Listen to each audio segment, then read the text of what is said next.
When you were, let's say 10, 12 years of age, you looked at somebody, they were just fine. Suddenly you became 14, 15, your intelligence got hijacked by your hormones. You look at somebody, every bump on their body looks like a world by itself. Today, I would say 95% of human energy is either invested in sex or money. Yes or no? These are two small aspects of your life. One is about your survival, another is a certain aspect of your physiology, okay? It has become so big because somebody told you these two things are wrong.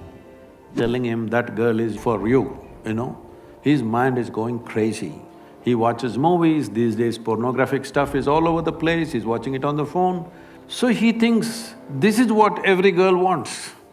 He is unable to think beyond that, you must understand his problem. Because we just said something is wrong and you should not think about it. If you just let it be, reproductive organs are a small part of who you are. But what should be in the reproductive organ has been very efficiently pushed up into the human head.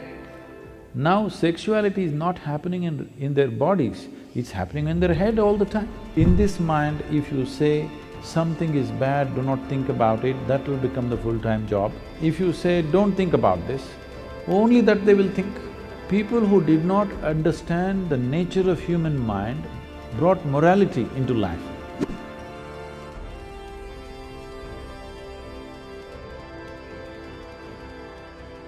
So there are many reasons why one indulges in sex. For some, it is just pleasure. For some, it is a way of building this bond and companionship. Otherwise, people feel they're going away from each other. They may be just fine, but a lot of people, it is psyched in their mind that if they're not sexually involved, they're actually moving away. Not true. You can be very close to somebody and need not be involved in any physical manner, isn't it? But societies are psyching, especially in this part of the world, people are hugely psyched.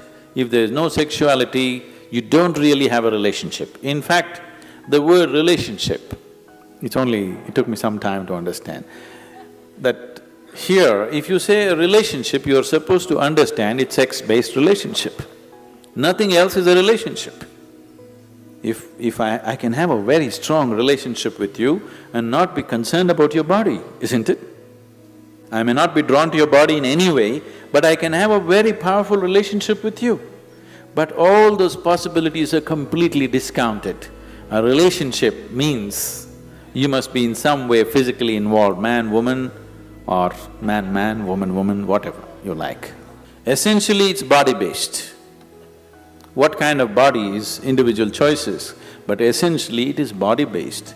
This has happened because somewhere our identification in the body has gone beyond normal levels of identity. It is excessive identification with the body.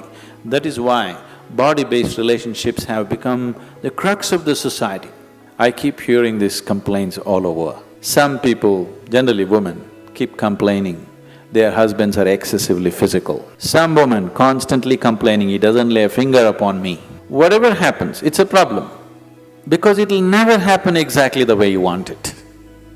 As long as another person is involved, nothing will ever happen 100% the way you want it, isn't it so?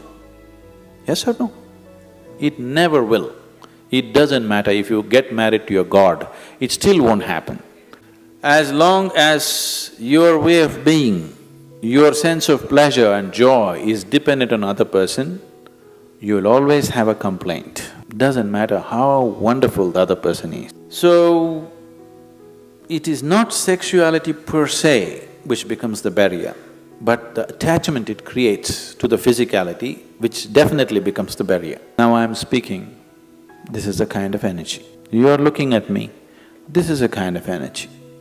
You're listening to me, this is a kind of energy. These are different expressions of the same life energy, isn't it? Now sexuality is also another expression of the same energy. Now one has to decide how much of his energy, in which direction he wants to send it. Because after all, you are a limited amount of energy. This question is coming from certain amount of bits and pieces, the gossip that you have heard about how you could assimilate your own semen and raise it up to your higher possibility, yes, it is true. At the same time, it is not because of abstinence that one does it is because of internalizing your energies that you do it. It is not simply that somebody is abstaining from sex and suddenly his energies are all organized and it's going up. It's not true. If your energies get organized and begin to move up, the need for sexuality may evaporate for you, but it doesn't leave you incapable, it doesn't leave you impotent, but the need is gone. It is just no more a compulsive thing. And it is not just this one thing, all compulsiveness is lost. Essentially, most of the sexuality that's happening on the planet is happening because of a certain compulsiveness, isn't it? It's a compulsive drive.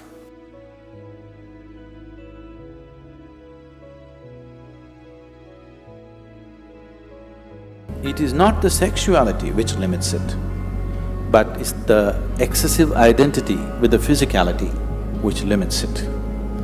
If you make it too big, you will become perverted in your head. If you try to obliterate it, you will become even more perverted in your mind.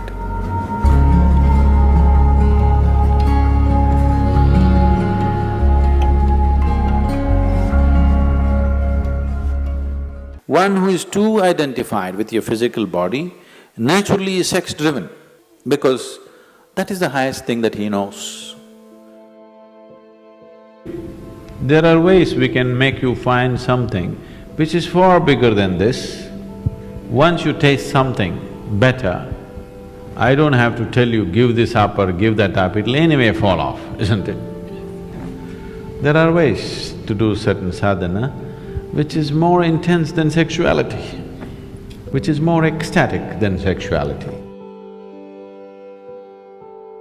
On one level, if you look at it, all dimensions of yoga, one way or the other, are ultimately trying to activate the pineal. Because once it begins its secretion, everything about you becomes sweet and beautiful.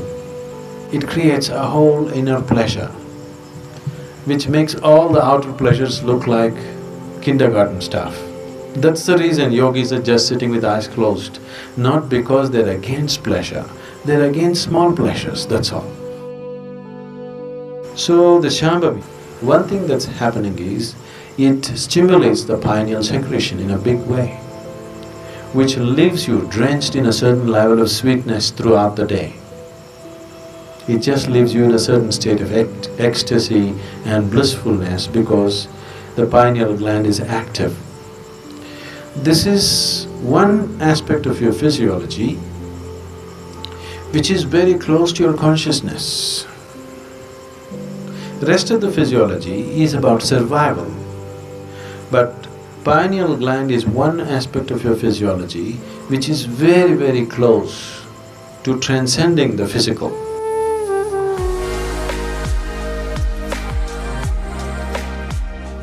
Namaskaram everyone.